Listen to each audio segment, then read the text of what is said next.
రజక సోదరి సోదరులందరికీ కూడా హృదయపూర్వకంగా కూడా ధన్యవాదాలు తెలియజేస్తా ఉన్నాను.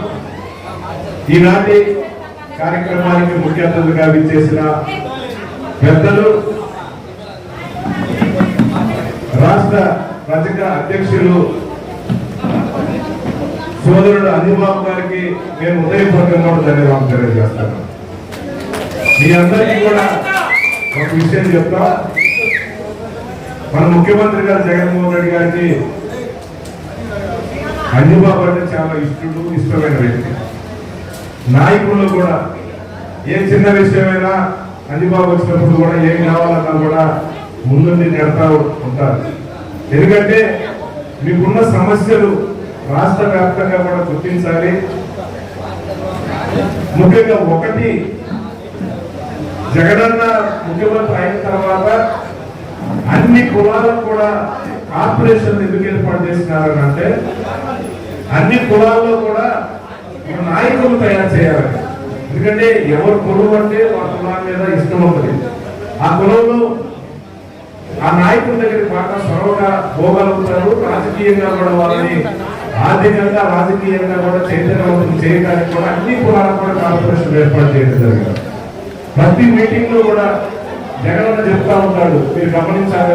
ముఖ్యమంత్రి అయిన దగ్గర నుంచి కూడా ప్రతి మీటింగ్ లో ఎందుకు చెప్తా ఉన్నారంటే నా ఎస్సీలు, నా ఎస్సీలు, నా బీసీలు, నా మైనారిటీలు అని చెప్తా ఉన్నాడు. ఎందుకు చెప్తా ఉన్నాడు అంటే ప్రతిసారి గుర్తు చేస్తా ఉన్నారు.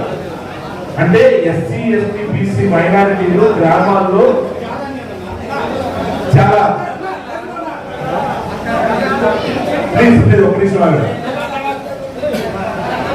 చాలా చిన్న కుటుంబాలు, వాళ్ళకి మనం ధైర్యాన్ని ఇవ్వాలి. మన నా మైనారిటీలు ఎందుకు అంటున్నారంటే గ్రామాల్లో వీళ్ళందరూ చాలా చిన్న కుటుంబాలు, ఎవరి పనులు చేసుకుంటారు.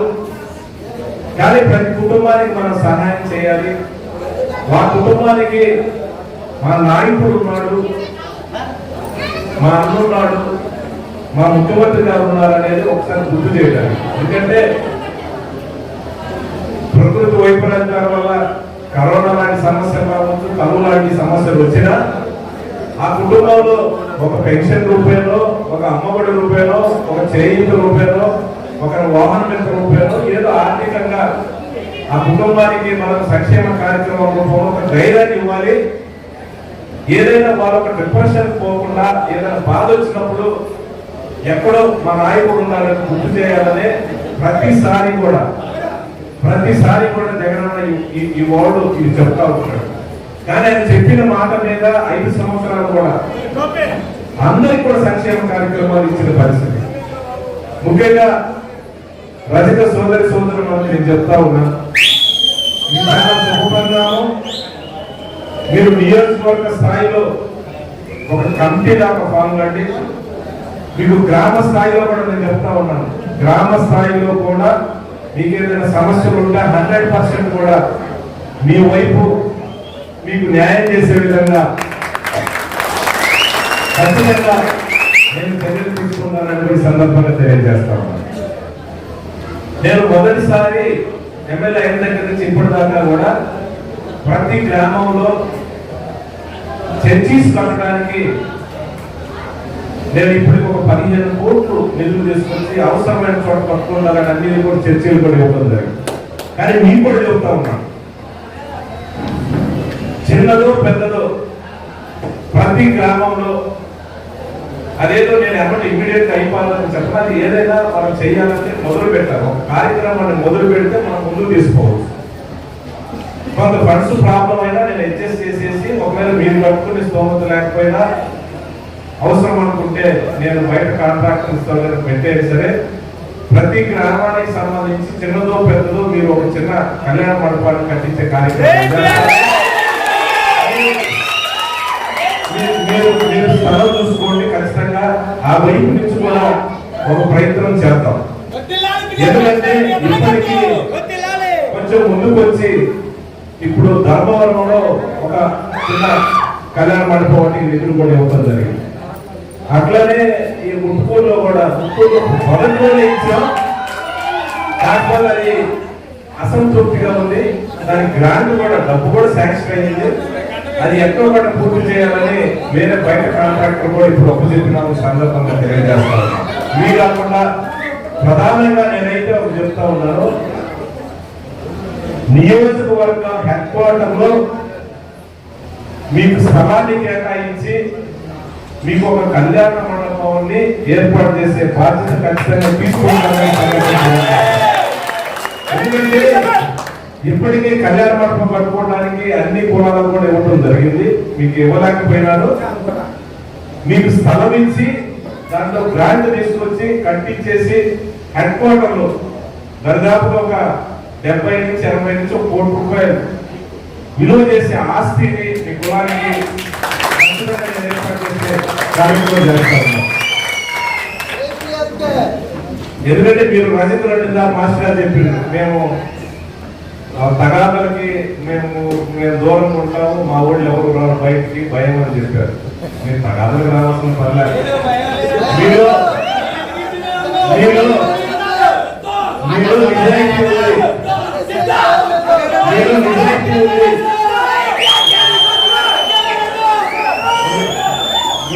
నిజాయితీ ఉంది.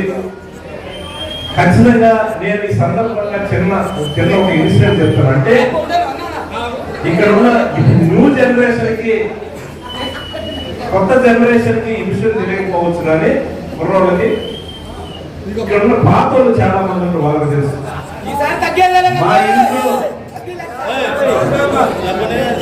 మా ఇంట్లో రాజకీయం మొదలైంది మా చిన్నాన్న సుందరరామరెడ్డి గౌడ్, ఆయన రాజకీయం మొదలు పెట్టారు. ఈ నియోజకవర్గంలో కాంగ్రెస్ పార్టీ తరఫున అప్పట్లో రాజకీయం మొదలు పెట్టాడు. అప్పట్లో చాలా గొడవలు, అన్ని ఊళ్ళలో ఫ్యాక్షన్ గొడవలు, చాలా గొడవలు ఉన్నాయి. కానీ ఆ రోజుల్లోనే మా చిన్నాన్నకి రైట్ హ్యాండ్ గా ఏ చిన్నదైనా ఒక సీక్రెట్ మాట్లాడాలన్నా అవసరమైన 24 గంటలు కూడా మీ రచకులకు సంబంధించి రంగయ్య అనే వ్యక్తి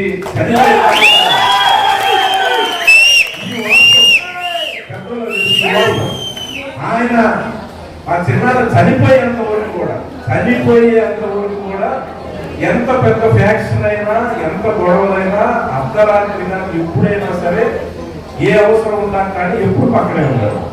నేను ఎందుకు చెప్తా ఉన్నానంటే మీరేం తక్కువే కాదు, మీకే మాకెందుకు లేదు, మీరేం తప్పు, ఎవరికి తక్కువే కాదు.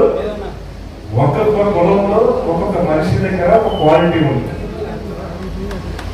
కొంతమంది గొడవలు చేస్తారు ఉంటారనంటే ఎవరి క్వాలిటీ కావాలి, ఒక్కొక్కరు ఒక నిజాయితీ, ఒక క్వాలిటీ. ఖచ్చితంగా నేను మా కుటుంబంలో రాజకీయంగా మొదలుపెట్టిన దాంట్లో నేను రాజకీయంగా ఎన్ని దూరం వచ్చినా ఫస్ట్ బేస్ వేసే దాంట్లో రజకులకు మీ పాత్ర ఉందని కూడా సందర్భం గుర్తు చేస్తాను.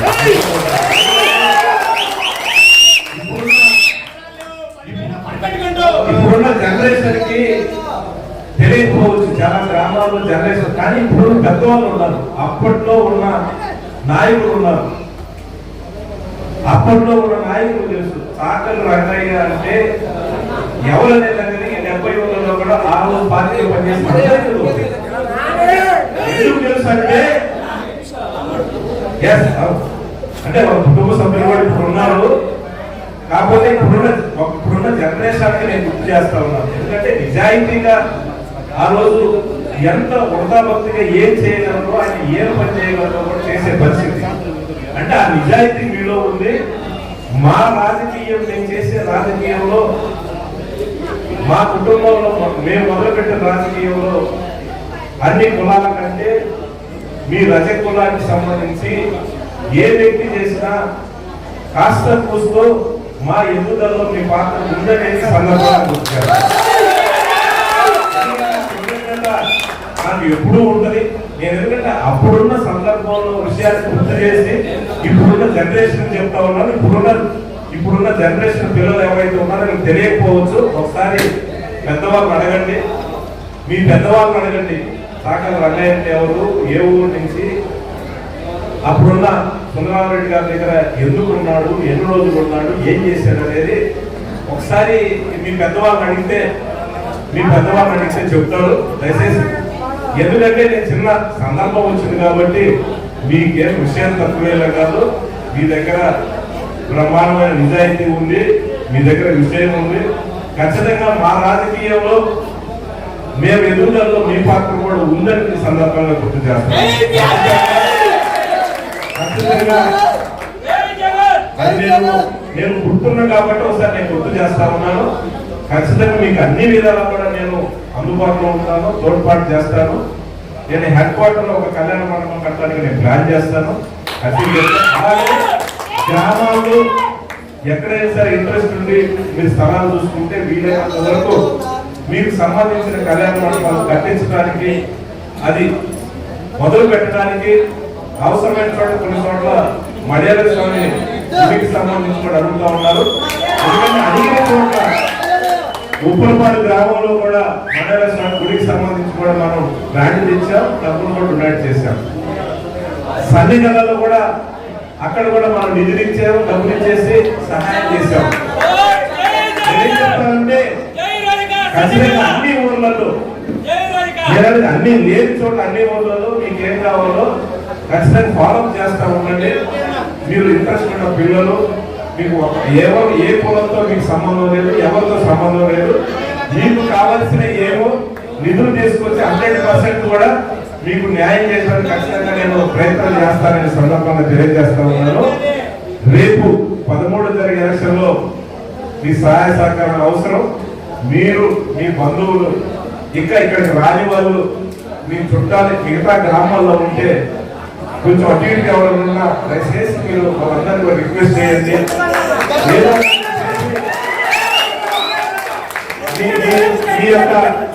మీ యొక్క సపోర్ట్ పూర్తి స్థాయిలో నాకు ఇవ్వాలని కూడా నేను సందర్భంగా కోరుకుంటున్నాను. అలాగే నరసరావుపేట పార్లమెంట్ కి సంబంధించి మొదటిసారి ఒక బీసీ అభ్యర్థికి అనిల్ అనేది ఎంపీగా ఇచ్చారు.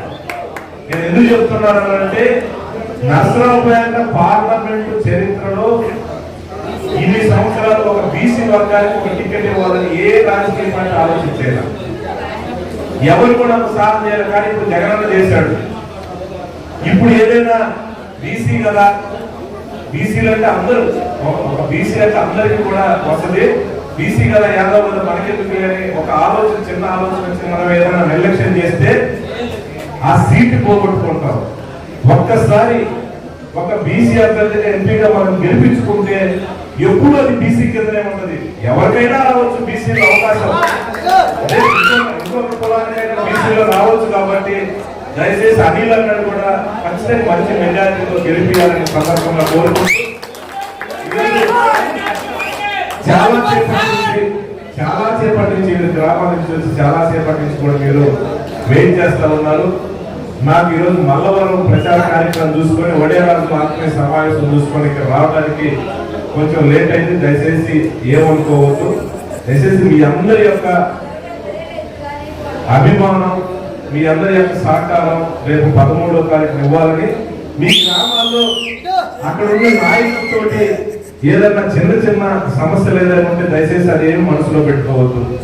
దయచేసి పైన జగనన్న కోసం నియోజకవర్గంలో